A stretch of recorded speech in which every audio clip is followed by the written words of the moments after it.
On Pink Floyd co-founder Roger Waters' current solo tour, instead of turning down the politics, he's amping them up to 11.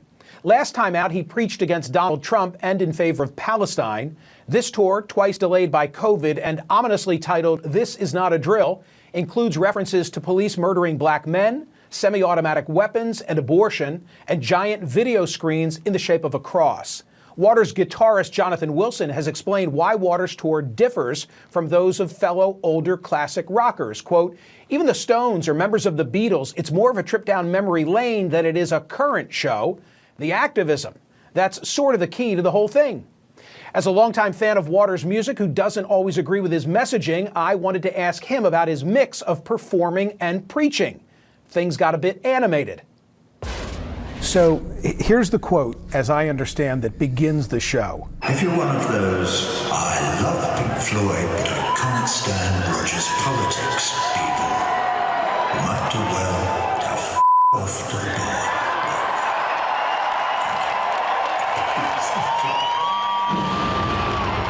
You might do well to F off to the bar right now.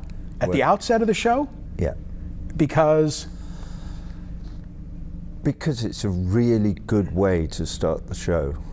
But apart from anything else, it sets a few things straight. Namely? Also it encourages a lot of the people who have come to the show, because they have listened to everything I've written since, 1965 or whenever I started writing songs. So they do know what my politics are, and they do understand where my heart is, and they understand sort of why I'm there. But maybe it also gives a message to people who don't want to be there, in which case them effing off to the bar is probably not a bad idea. Except that you never know, those people, if they sit in a community like my audience is on these shows of This Is Not a Drill on this tour, there is such a great feeling of communication in that room between me and the audience, and between us combined with all our brothers and sisters all over the rest of the world, irrespective of who they are, where they live, their ethnicity, their religion, their nationality, or anything else. Because if This Is Not a Drill has a message, it is that we have to communicate one with the other.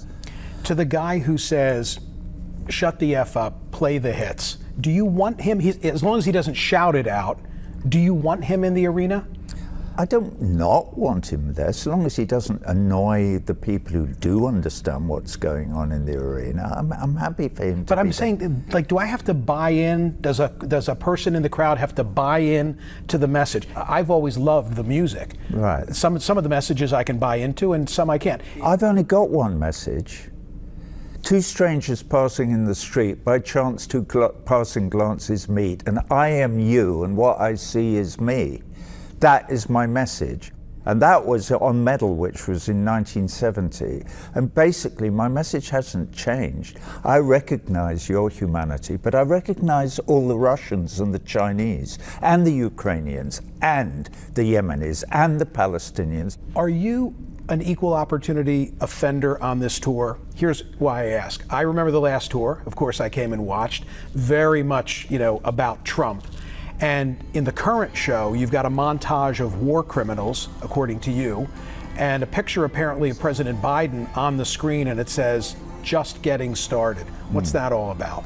President Joe Biden? Yeah. Well, he's fueling the fire in the Ukraine for a start. That is a huge crime. Why won't the United States of America encourage Zelensky, the president, to negotiate, obviating the need for this horrendous war that's killing.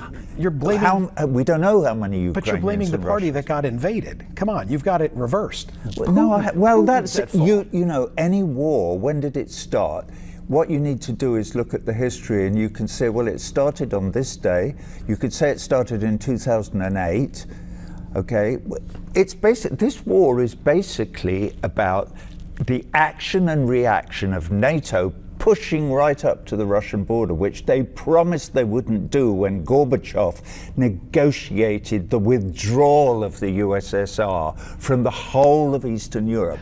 when you say this, then I have to say, what about our role as liberators? You of all people, you have no role as liberators. World War II. World War II. You got into World War II because Come on. Pearl Harbor.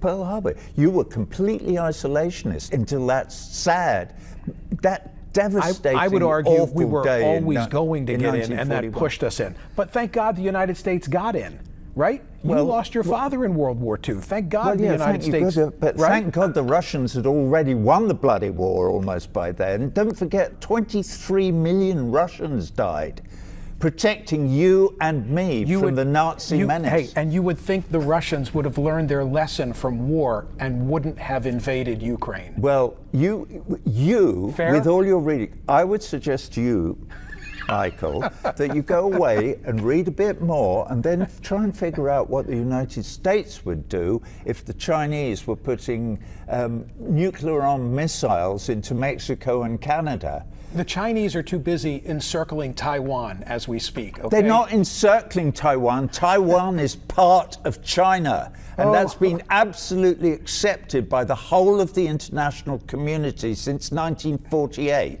And if you don't know that, you're not reading enough. Go and read about it. Okay. Did we solve anything here today? We did. Well, I mean, no, we didn't. Because you're believing your propaganda, your side's propaganda. You're defining it as Taiwan, propaganda. you can't have a conversation about human rights, and you can't have a conversation about Taiwan without actually doing the reading. Roger, if you're having a conversation about human rights, at the top of the list of offenders are the Chinese. Why is it always the Western world? At the top of your list. Why is it the always Chinese the Western didn't world? invade Iraq and kill 1 million people in 2003. In fact, as far as I can recall, hang on a minute, who have the Chinese invaded and murdered, slaughtered? Their own. Bollocks. Okay. That's absolute nonsense. Complete nonsense. You should go away and read, but read some proper Hey, my literature. problem is I spend too much time reading your liner notes, okay? Thank you for doing this. Thank I appreciate you for it. talking to me. It's right. always a pleasure. Is it? Okay. Oh, my God. You're such a troublemaker. Please don't call me that. What? My God.